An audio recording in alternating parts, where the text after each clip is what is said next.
শিশুদের কোন কোন লক্ষণগুলো দেখা দিলে বাবা মা বুঝবেন যে তাকে চিকিৎসকের কাছে নিতে হবে? তারপর ক্যান্সার শনাক্ত করা সেটি তো পরের ব্যাপার, কিন্তু চিকিৎসকের কাছে আসলে নিতে হবে কোন একটা পর্যায়ে? বাচ্চার আমি যেমন আপনাকে উদাহরণ দিই, ক্যান্সারের জন্য আমাদের ব্লাড ক্যান্সার যদি বলি, তো ব্লাড ক্যান্সার কি রক্তে যে কোষগুলো আছে সেগুলো যে কোনো একটা কোষ আক্রান্ত হচ্ছে।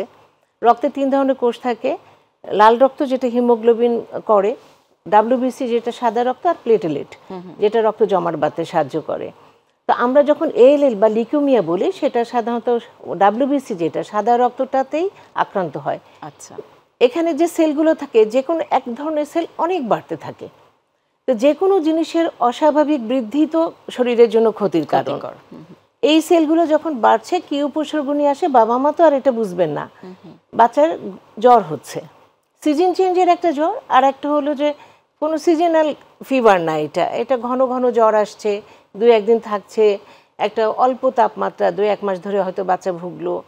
তারপরে কি হলো, গায়ে ব্যথা বলে, অনেক বাচ্চাই বলে আমার শরীরে ব্যথা করছে, বা জয়েন্ট পেন, হাঁটুতে ব্যথা, কনুয়ে ব্যথা, জয়েন্টগুলোতে ব্যথা, খেলতে গেলে দৌড়াতে চায় না, ব্যথা পাচ্ছি, সিঁড়ি ভাঙতে চায় না, টাচ করলে বলে ব্যথা লাগছে। তাহলে এটাকে পেন, বনি টেন্ডারনেস বা জয়েন্ট পেন আসে। বাচ্চা মা খেয়াল করছেন যে আগে থেকে বাচ্চা ফ্যাকাশে হয়ে যাচ্ছে, তার মানে রক্ত স্বল্পতা দেখা দেয়। তার সাথে কি অনেক সময় ব্লিডিং দেখা যায়, যেমন চামড়ার ভিতরে খেলতে না গেলেও যে কোন চামড়ার ভিতরে ছোপ ছোপ কালচে দাগ, লালচে দাগ, যেন মনে হচ্ছে কালশিটে পড়ে গেছে, রক্ত জমে গেছে। কখনো কখনো মাড়ি থেকে রক্ত ঝরে, মাড়ি ফুলে যায়। জ্বরের সাথে এই উপসর্গগুলো থাকছে। আবার দেখা যায় আমাদের যে লসিকা গ্রন্থি, গ্ল্যান্ড, লিম্ফ নোডগুলো দেখা যাচ্ছে যে ঘাড়ের বগলের নিচে, মা গোসল করাতে যে টের পাচ্ছেন হাতে লাগছে।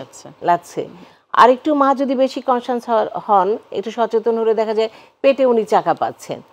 তো এগুলো ধরেন 1-2 মাস ধরে আসছে, হঠাৎ করে সব একসাথে আসে না। বেশিরভাগ বাবা মা যেটা আসেন, বাচ্চার জ্বর ভালো হচ্ছে না, ফ্যাকাশে হয়ে যাচ্ছে, আগে থেকে একটু খিটখিটে, একটু দুর্বলতা। তো এই ধরনের উপসর্গ নিয়ে যখনই একজন ডাক্তারের কাছে সে যাচ্ছে, বিশেষ করে শিশু বিশেষজ্ঞ, তো যখন বাচ্চাকে একজন বিশেষজ্ঞ দেখছেন, দেখার পরে মিনিমাম যে ইনভেস্টিগেশন উনি দিবে সেটা হলো রক্তর একটা সিবিসি, কমপ্লিট ব্লাড পিকচার দেখতে হবে।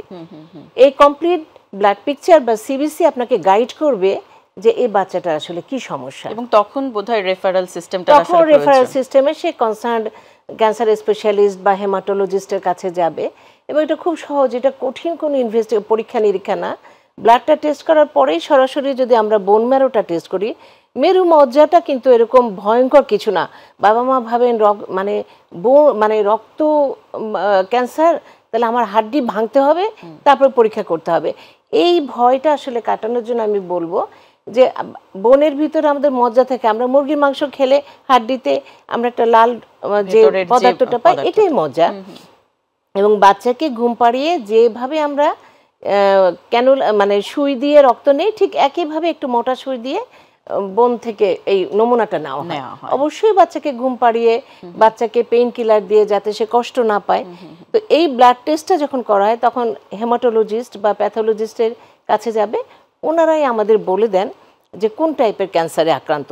এবং সবচেয়ে আশার কথা, আমরা আগে এগুলোর জন্য পার্শ্ববর্তী দেশে দৌড়াতাম, কিন্তু এখন আমাদের বর্তমান সরকার এবং আরো কনসাসনেস আর সচেতনতার জন্য, সরকারের আন্তরিকতার জন্য সরকারিভাবে এবং বেসরকারিভাবে বেশ কয়েকটা প্রতিষ্ঠানে, হসপিটালে এটার পূর্ণ মাত্রার একদম